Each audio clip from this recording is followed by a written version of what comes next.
to the Onstage podcast. We have a special guest here, and he actually lives in my area.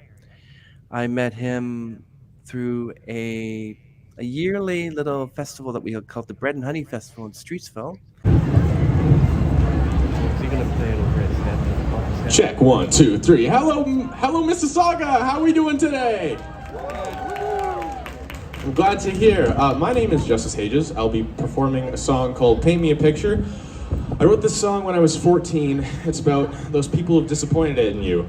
They've disappointed you, but they still play the victim. It's along those lines. There's some neat guitar works, some choruses. Let's just see if my guitar works real quick. That works.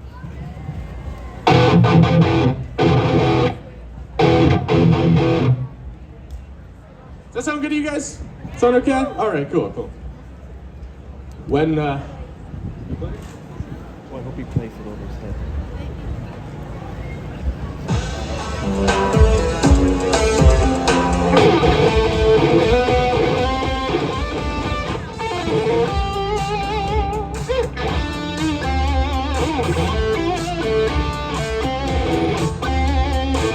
there ain't no better reason to stay away. The closer I get, the more I suffocate. You don't even know yourself. Spin the gun, time and time. Take a chance, close by. Paint me a picture, write me a song. You play the victim and I play alone. Accuse me of saying, but you should know. Life ain't so precious when you're alone. It's too bad, I know I'm the reason to blame. To trust you, might as well call me insane. But so what? We know it's just more of the same. But thank you, God bless my fragmented brain. So hate me cause you want to. I know that I tend to spin the gun time and time. Take a chance, close by.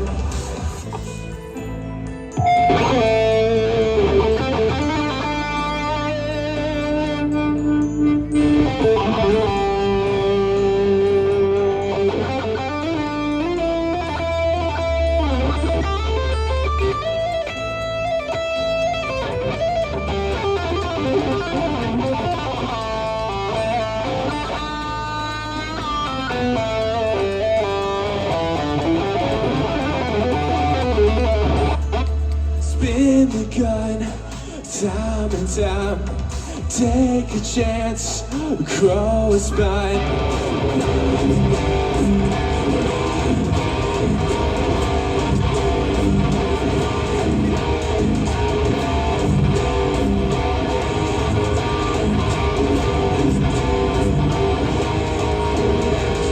One, two, three, four. Paint me a picture, write me a song. You play the victim and I play alone. Accuse me of saying, but you should know.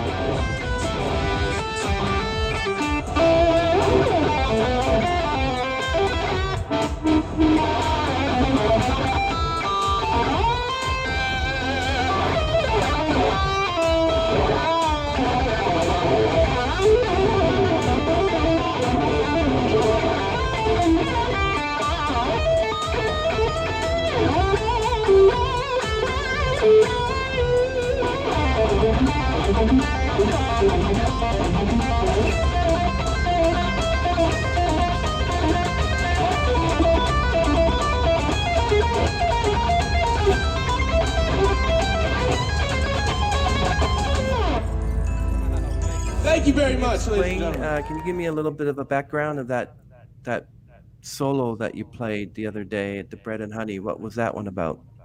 Where did you come up with it? That one was off "Paint Me a Picture," and I really want to experiment with not having to use the whammy bar, because I'm definitely a big fan of like, dive bombs and Floyd Rose guitars and Yeah. crazy stuff where you're bending it, and I wanted to try and do something that relied on a solo without it and focus a lot more on rhythmic qualities. And I always try and figure out how I can create a solo that has like little bits of nooks and crannies, or like what makes this solo like kind of special. I feel like whenever I make a solo, it's like a song.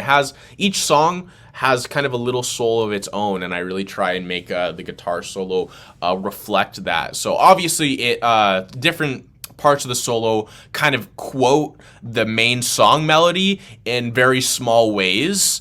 And very much with like all my guitar solos, it's all about developing a theme and then repeating it in different ways. And the outro part of the guitar solo is these two cool chords. I think it's a A7 and a G sharp major 7, and I'm doing this really fast, and like, I don't know, that part was just so fun to write because I hadn't done something like that. It's almost neoclassical, but whatever I do, I always try and do something a little bit different. Yeah, the tabs for that solo, if anyone's ever interested in learning it, are all on my website at justushajasmusic.com. So if you ever like Down to learn below. some crazy shred stuff, hit that lineup. Yeah.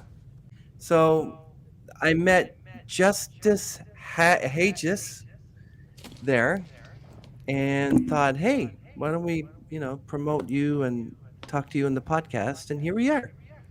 It's So such an honor. Thank you so much for having me. Yeah, that was a fun little festival. I don't get to see too many things like that happening in Mississauga, so it was very cool to also see the person who won last year present it. And she was very talented because she performed, I think, like 2 or 3 songs. She did like a jazz version of Seven Nation Army, which that was very cool.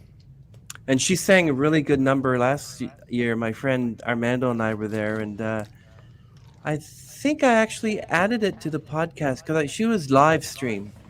Hmm. But yeah, and she's quite a prolific singer, so I Oh yeah. really enjoy her voice. Really enjoy her voice. But I'm not sure if I don't think I was there. That who won it? Was it you that won?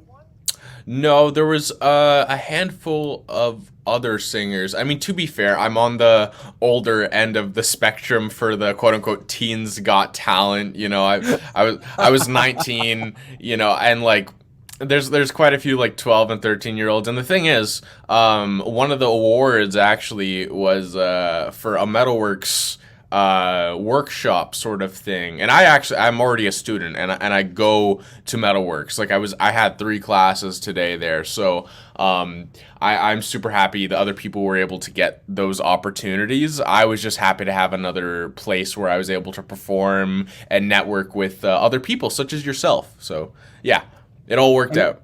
and one thing about Metalworks is, do you know who actually recorded albums there? I bet you don't know his name. There's quite a like. Are you talking about an artist who recorded at the Well, you probably studio? know already, but Drake did, I think, recorded one of his albums Yep. there. He recorded his first 3 albums there, as well as Prince and David Bowie. I've had the honor to be in many of some famous studios there with some world-renowned artists having recorded there. It's definitely an amazing place. It's fun actually. I actually worked up the street from there, and I wanted to get a tour because I wanted to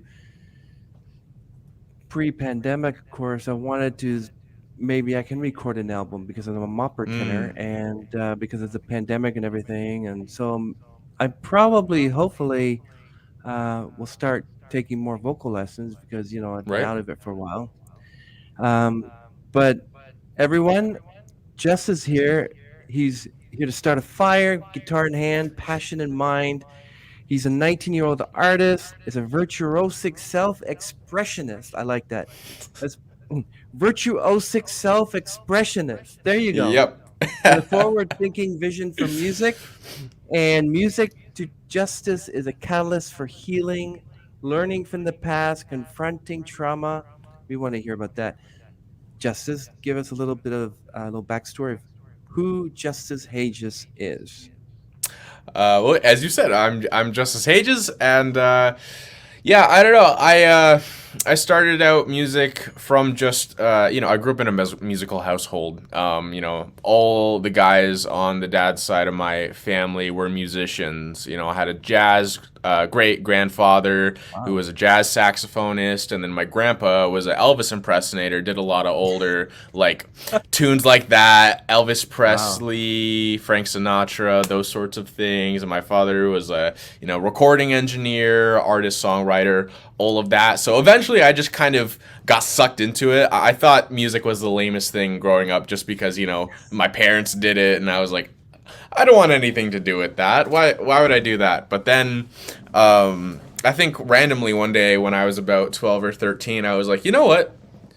I'm gonna ask my dad for a guitar, because I thought that maybe it would give me a chance with the ladies a little bit more. And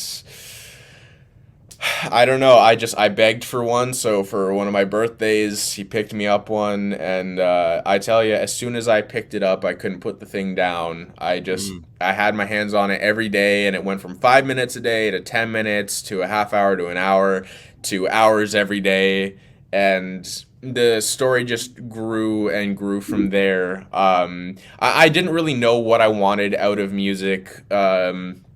Until I fell in love with heavier shred based music. I was into a lot of video games when I first started playing guitar, a lot of like Call of Duty, that sort of thing. And it Oh, was funny enough because a lot of these video game soundtracks had a lot of like metal and rock music in it, and especially some of the early artists in Black Ops 2 and Black Ops 3 had these artists called Avenged Sevenfold and a couple other acts. And I remember just starting out on guitar and hearing some of that music, and I was just like, wow, like when you slowly start to obtain an instrument, it almost makes it seem like every other music in the world is so much more difficult to play.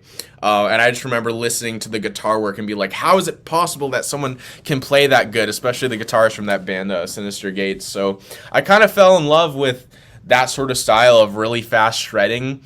And that really sparked my passion for guitar, and from there I just read every music theory book that I could and wrote as many songs as I could. And then throughout the end of high school, it was just impossible to get my hands on like a bunch of musicians where I could really start a band, but I had all these songs and all these guitar solos, and I had these melodic ideas and lyrics that I was just like, you know what, I'm just going to learn how to sing, and I'm just going to put in the work, and hopefully a band will find me. But through a lot of work and various inspirations, because of how I love music of all kinds. I love rock, I love hip hop, I love pop, I love old classic music, like classical, but I also like classic rock. I love 80s, 90s, everything and anything. So kind of my inspiration for kind of genre blending as much as possible, and my love for guitar solos just ended up creating this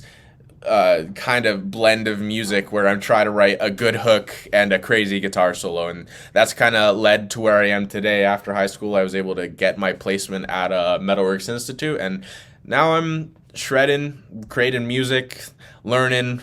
For the next 2 months, I graduate in about 2 months. Yeah. Congratulations, Justice. Are you a slapper? A slapper, like slap guitar or slap bass kind of thing. Slap bass, yeah. Slap bass. I like a little bit of slap. But whenever I get my hands on a bass, it is kind of fun. I'm definitely not amazing at it, but I do like the sound of it. I love funk a lot. There's a lot of slap and funk. Are you familiar with Charles Berthold? He's got a YouTube channel and he plays the bass like you would not believe. Yes, I think, is he the redheaded Yep. gentleman? Yep. Yes, I know who you're talking about. Man, yeah, that guy can play. And how about Davy 504? You know him Yeah. too? Yep, Yeah. that he is. That's where that whole thing comes from, like the slappers. Yeah, I remember when he was first coming out, like him and a bunch of other YouTuber musicians, like Jared Dines and there were so many Ola, Angle, and Rick man, Beato. Rick Beato. Oh yeah, I watch Rick Beato Oh all the time. Rick yeah, Beato's an amazing. Yeah, I yeah, know. great YouTubers. Yeah, but to be a good musician like that, especially when you're playing a bass guitar, the drums, or whatever other instrument, you got to be good at it. But there's always going to be someone better than us. But doesn't want make you want to stop. Um, but so the type of music you typically create, the type of genres, you said that is there a certain genre that's hard for you to do, hard for you to learn? Well, honestly, the hardest genre for me to learn would be something that I typically don't do often because I listen to a lot of music and it ends up influencing into my music just by listening to it, just by hearing how the rhythms work and the melodic ideas and kind of the thematic structures behind them. But I don't find myself actually playing a lot of like traditional classical guitar.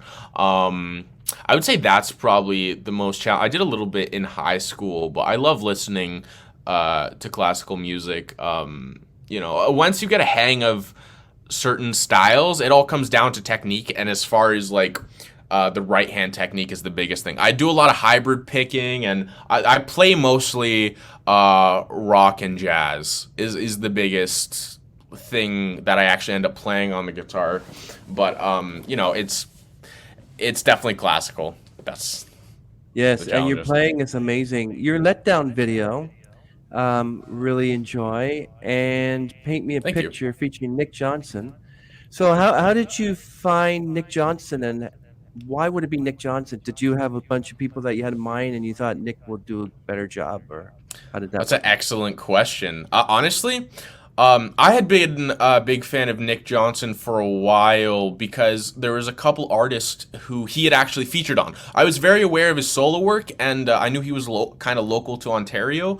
But he had a guitar feature on two of my favorite artists, which are Polyphia, which is an instrumental prog guitar. He had a solo on one of their songs, and then he had a solo on one of my other favorite artists, Jason Richardson. So I just knew how his solos worked, and there's something so expressive about his guitar work that when I went to write Paint Me a Picture, which honestly, I wrote that vocal hook in like early high school. I don't know why, I took so long for it to be able to mature into the song it became. I couldn't find a way to make it into a full song that felt right, that multitasked all these different ideas. But when I ended up writing that section, I knew I wanted to have two guitar solos to that song. I wanted a kind of a more expressive, slower, bluesy kind of thing, and then more of a shred thing at the end. And I was just like, I was kind of basing it around a Nick Johnson solo. I was like, I'm just gonna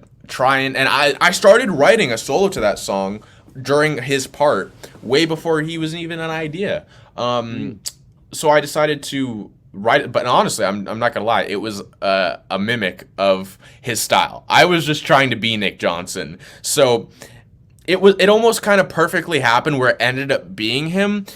And the thing is, he had a guitar clinic in Toronto because Oh, it's not like I had his contacts or anything. Like I didn't reach out to his manager or anything. I went to his guitar clinic, and I tried to ask questions while he was taking the Q&As that would hopefully stand out to him. And I'm not gonna exactly say what I said to him because I last thing I want people to do is just go up to their favorite guitarist and always just ask them for things. But I was able to charm him. That's what I'm gonna say. I charmed him up to being able to feature on it, and at the end of the night, he was like, "Yeah, you know what? Send me an email, send me the song." And like the next day, I sent him an offer. I sent him the song, and within a week, he got me back this marvelous, amazing guitar solo, which I'm so thankful and super honored to have him a part of that project. oh yes. Everyone, paint me a picture. I mean, listen to this. There ain't no better reason to stay away. The closer I get, the more I suffocate. You don't even know yourself. Spin the gun time and time, take a chance, grow a spine. Can you give us an idea of your songwriting process? Like, I know I'm Yes. the reason to blame, to trust you. Might as well call me insane, but so what? I mean, what was going through that?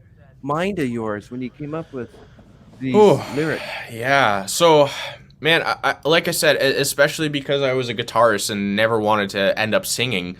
For me to say lyrics, they have to be super personable, and I really have to mean something when I say them, or else what's the point of singing when I can just play some instrumental guitar stuff?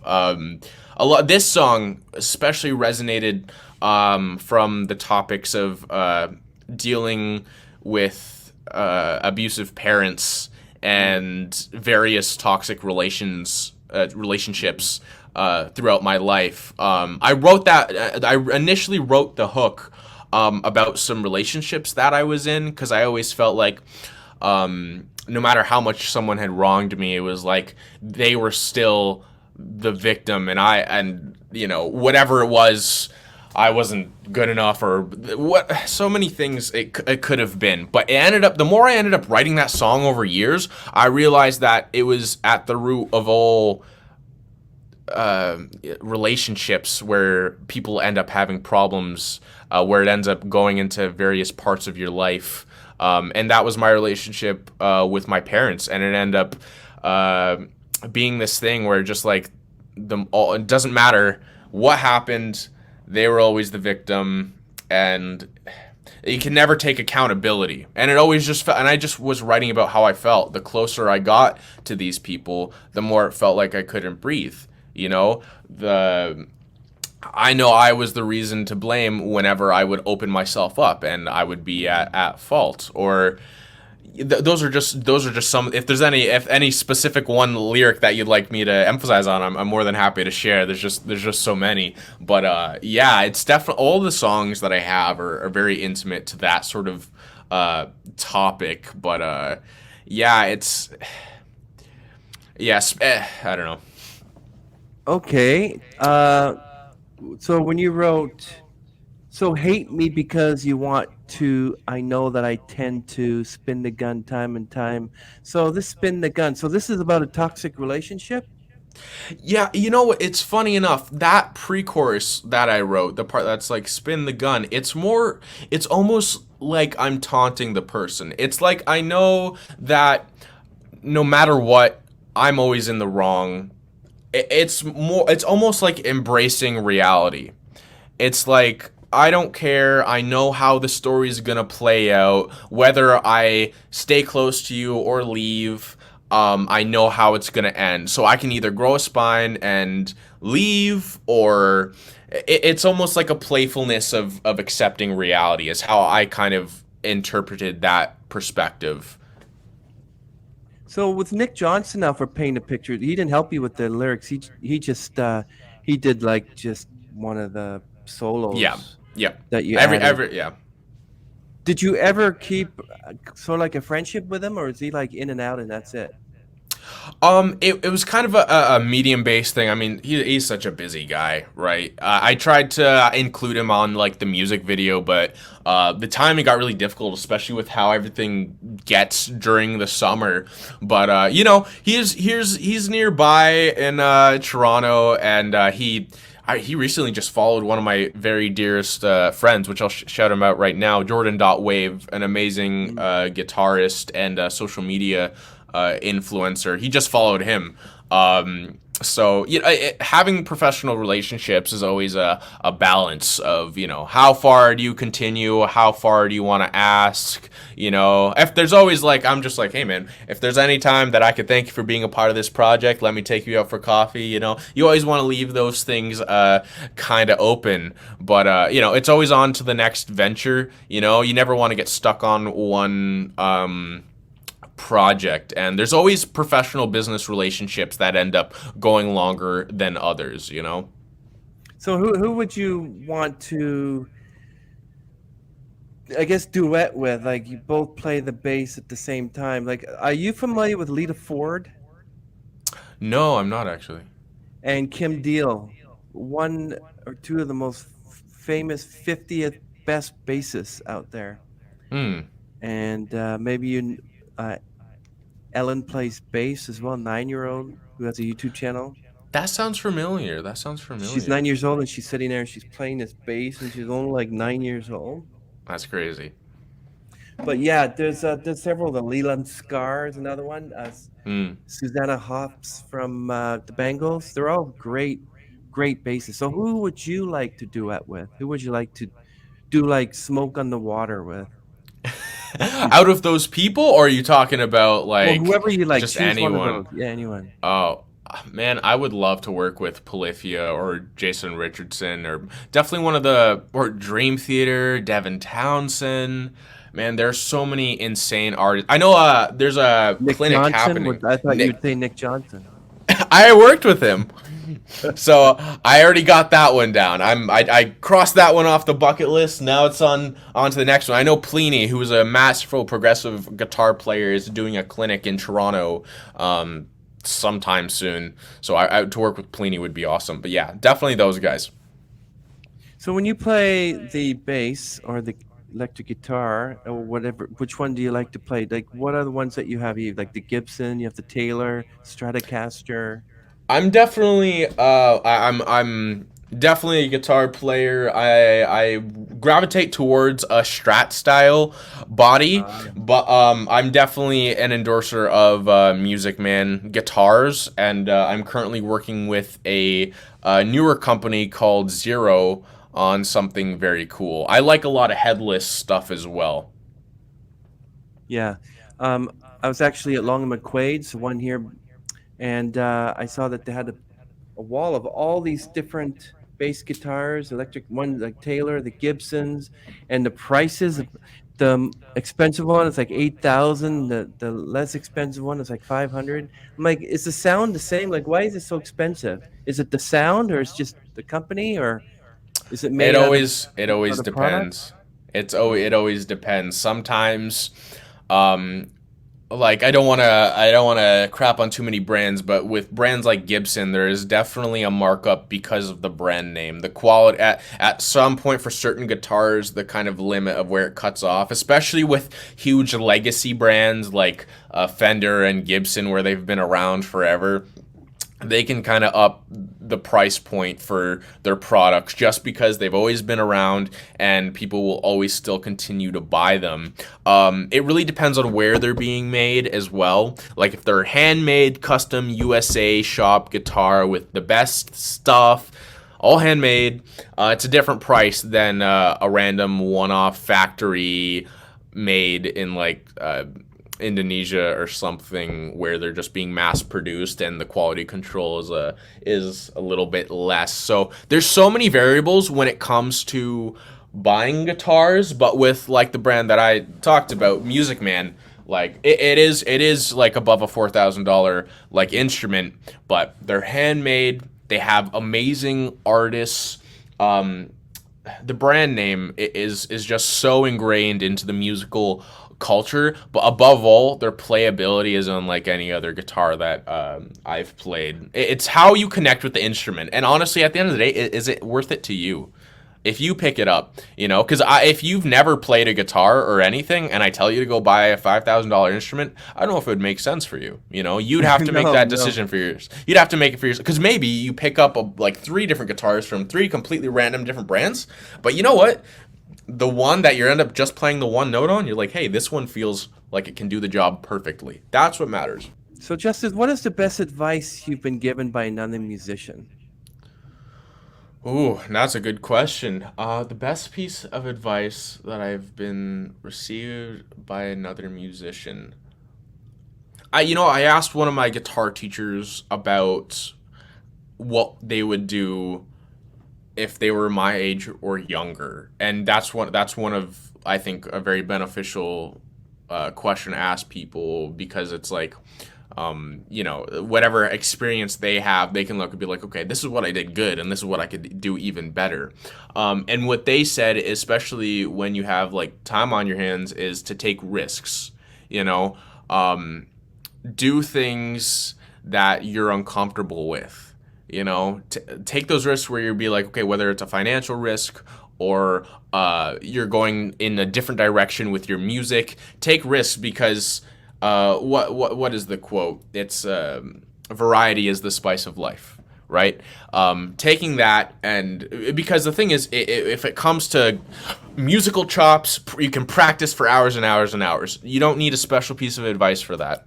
If you want to do something, do it a lot to get good at it. But to really be a standout artist or do something exceptional, you have to take risks. Oh, yeah, I definitely agree with you there, Justice. So what's next for you? Next month I have my first tour ever. Doing a little bit of a Canadian tour. I'm doing Hamilton, Guelph, Mississauga, and then Sherbrooke and Quebec City. So 3 dates in Ontario, 2 dates in Quebec. I'm going to be focusing a lot on that the next month, making sure all the shows go out smoothly, getting people there, having a wonderful time. And then it's back to the studio trying to pump out some more songs, maybe the first ever album. Doing a lot more writing with my drummer, who does for my live act at the Bread and Honey Festival. That was just a solo show with a backing track, but typically for my live shows, I have a full band backing me. Yeah, that's wonderful. Yeah, that would be amazing to watch you. So when is that one in Mississauga? Is that this summer? Yes, that one. It's all the dates are in July. That one is July 14th in Mississauga at the Rec Room, Yeah. at Square One. All I can send you the poster to have that for any of the dates or details or venue locations. And if you ever want to come to them, I'll make sure to get you a free pass to support as a media professional. Yes. But yeah, feel free to come by any of them. I'm super excited as this being my first tour. I'd be interested in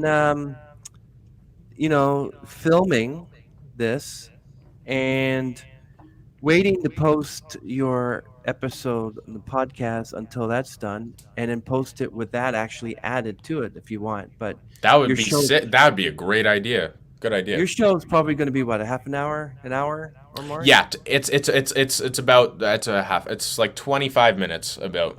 I can do 25 minutes. I can film 25 minutes. I'll bring my tripod and sit there and just film you. And then, Sounds so great. if that's July 14th, so probably Sure. then what I'll do is I'll post this probably in the middle of July then, if that's okay. Yeah, that's great. Take as long as you need, whatever feels and works better, and I'll introduce you to whatever other bands there, and I'm sure you'll be able to have some more interviews. Yes, at least I'm not going to have to worry about paying $9,159 to see Taylor Swift in concert. Did you see that TikTok video? Who would do that? Oh yeah, man. Concerts are getting pricey. They are, but I appreciate the free VIP. Is it a VIP? Yes, sir. As VIP as I can give, that's for sure. I appreciate. I know that the time is sort of fleeting by. I got 3 minutes. Can you take in two more questions? Yes. You know what? Let's take on a couple more questions. Yes. Okay. So, what is your favorite song to perform? My favorite song to perform that I do. I really, really like Let Down to perform that one. That one's my best, I would say best selling, most streamed song. And doing these songs live, like my recorded versions of my songs versus the live versions are much heavier. They're a lot more rock because recording, I use what I have, and I love like pop and like hip hop production combined with metal and rock elements. But live, it's no backing tracks, no synthesizers. It's a lot more raw, and the heaviness that Let Down comes on while having all the live like styles is great. Second up to that would be a song called Pretty Boy, which is a lot more trap and like hip hop based, which ends up just becoming this like ridiculously stupid heavy song live because it's literally two notes. So it's easy to get out all the energy while just playing these simple two notes. The solo is crazy. The solo is ridiculous. But yeah, it would definitely be that song. What are your crazy pre-show rituals that you do? Crazy pre-show rituals. Well, I a lot of singer vocal people will tell you not to drink any caffeine because it dehydrates you. But man, I love coffee. So usually a coffee. A lot of deep breathing, because being on stage can have a lot of anxiety. So just being able to try and deal with the nerves in an appropriate way. I typically try and do some meditation. I don't have any too crazy pre-show rituals, but trying to meditate, close my eyes, and it's almost like getting into character when you go on stage, because at that point you have to put on the performer aspect. You gotta do everything 110%. So enabling, it's about having the quiet before the storm, the calm before the storm. So it's getting into that and then just letting it out on stage. That's kind of the biggest thing. Or some vocal warm-ups, doing silly little noises to warm up the vocal cords.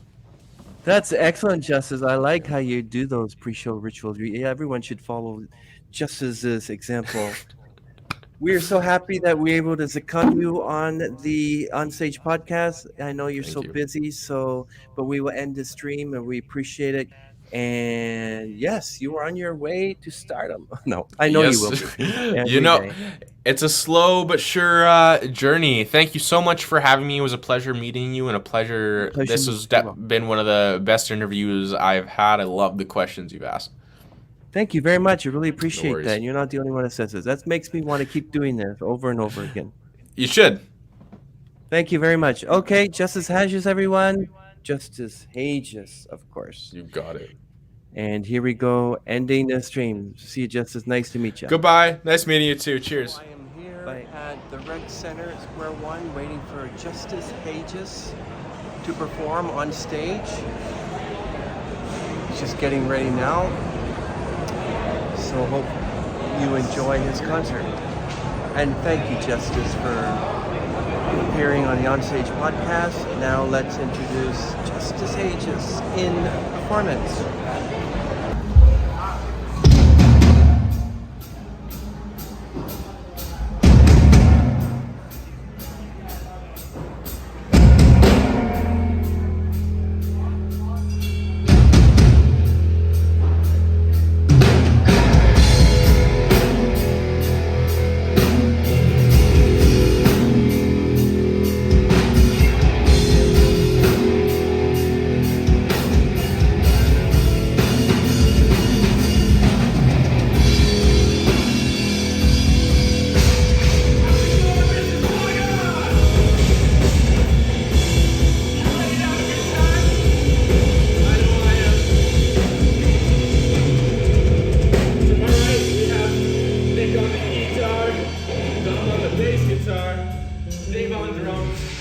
I'm Justus Hajas, and this is my band, and I hope you have a good time today.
That one was called Sunset on My Way. This next one's called Sayo. It's a little bit of rock and roll, if you will. Feel free to take 2 or 3 giant steps forward. I'm not going to bite. I mean, as far as I know.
but not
we get a round of applause for that? Thank you so much. Shout out to Violinist Against Digital, saying that right? Violinist Against Digital.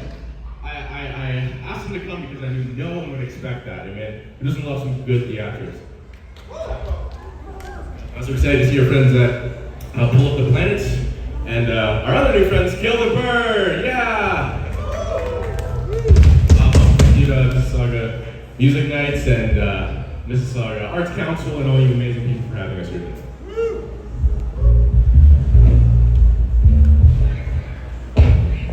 Okay, let's do this.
time to do it.